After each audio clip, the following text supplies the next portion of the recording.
Fun for kids and some of us older kids with 1,000 facts about space. Welcome to Techstination. I'm Fred Fishkin. With us is the author of the new National Geographic Kids title, expert astronomer and TV host Dean Regas. Hi, Dean. Hi, good morning. Good morning. This is a book that kids, or really anyone, can just pick up and have fun just flipping through one page after another. What are some of the facts that you think are going to generate the biggest reactions here?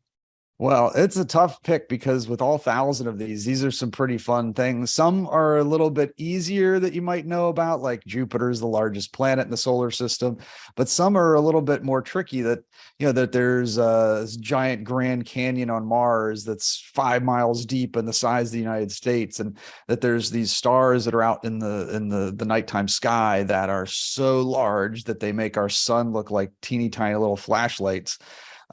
So like you said, you can flip to any page. There's separated by sections. So there's different planets, there's different stars, there's different galaxies, and you can learn a whole new fact every day or lots of facts every day.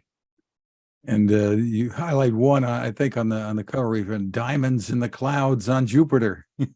Yeah, I mean, the universe Really? is a wacky place. And now the diamonds on the cloud tops of Jupiter, this is theorized, but likely that's what's happened, because Jupiter has this, it's all gases, so it's hydrogen and a little bit of helium, and what's going on in the atmosphere is this various pressures happening, and that great red spot on Jupiter that people have seen pictures of, this huge storm. But it's not like you can go up there with a bag and like just scoop up a bunch of diamonds, take home with you. It's not quite as easy as that, but it's thought that that's what they're out there. Now, I don't need convincing, but what do you say to people who question the need for space exploration? Well, for me, I think humans are, just inherently explorers. We want to see what all's out there. We want to see what's happening. And the field of astronomy is just, it is really in our DNA, pretty much. We've been astronomers for thousands and thousands of years. And the exploration of space is part of that, just going out there and seeing what is out there. Now, the last maybe 10, 15 years or so has been the really big surge in robotic missions, where we send things out to robotic missions to the planets, asteroids, comets, all sorts of things. And it's been a wealth of information because, when I was a kid, or when we were kids, we didn't really know the planets very well. We just got our first pictures of Mercury, the entire planet Mercury, just about in 2010, 2011.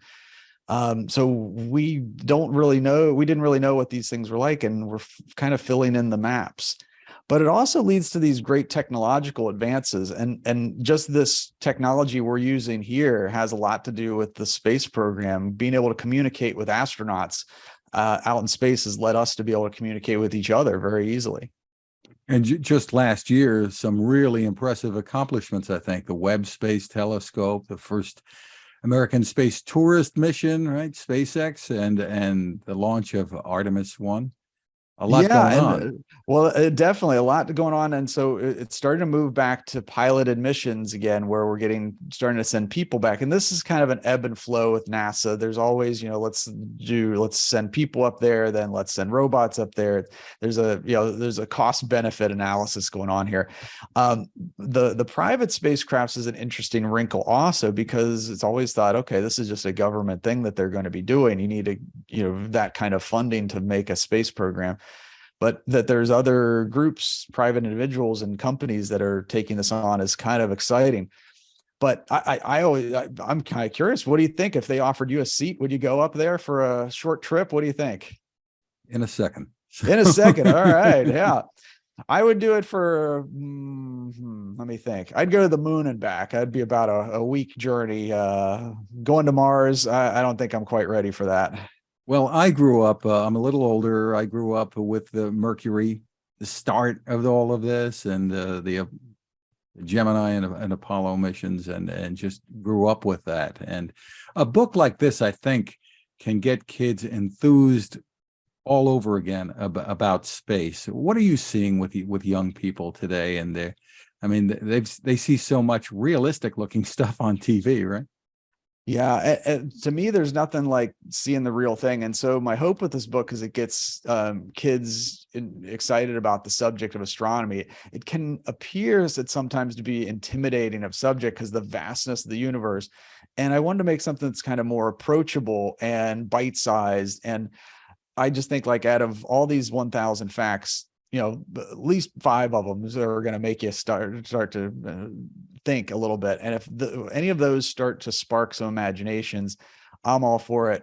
I think one of the other things that this book kind of does is it allows adults to kind of connect with the kids, because kids are learning so much astronomy. They go into this kind of stage, this phase of their life where they go through the dinosaur stage, then they go through the stars stage, and then they get their driver's license, and that takes care of that. But when they're in the stars stage, that's when you want to get them. And I think a book like this is something that parents can read with their kids and find this kind of common thing, like, hey, did you know that they just discovered this giant black hole in the center of this galaxy? And the kids will probably be like, yeah, we already know about that. But then you can connect with them and start talking about it and start this conversation. So I think it's a really good kind of intergenerational book to work with both groups.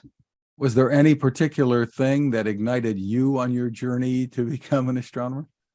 Well, so yeah, I didn't think this is what I was going to end up doing with my life. I had big dreams as a school kid of playing professional football in the NFL, which quickly figured out that wasn't going to happen because I'm pretty skinny. And so this became kind of a side job after that. After college, I worked at a planetarium where they put the stars up on the ceiling and show you the stars and constellations, and just fell in love with the subject. So my venture into astronomy came after college, after when I was adult, but it's something that I just fell in love with. I just genuinely love exploring the outer space, and I really love teaching about this too.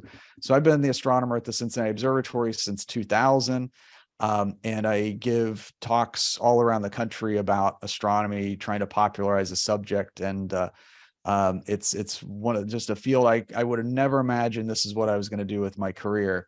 But it's it's more than a job for me. This is I joke and I say this is being an astronomer is my lifestyle, and I'm joking, but maybe not as much as I think I'm joking. Well, yeah, I mean, I'm sure that your hours are topsy-turvy. Yeah, and I like that. I like having not set hours. Working a 9 to 5 isn't quite my style, and so I do work quite a few nights. Now at the Cincinnati Observatory, we're not a research facility, so we're not making great discoveries and that kind of thing. We're a historic observatory in about 5 miles from downtown Cincinnati, so it's hard to see dark skies. But our main mission is education, and we want to get people to look through telescopes, because I never got to look through a telescope when I was a kid, and I see people looking through our telescopes and their eyes just literally light up. It's just an incredible part of my job. Terrific. Well, the book, once again, is 1,000 Facts About Space. Dean Regas, thank you for spending time with us. Hey, my pleasure. Everybody keep looking up.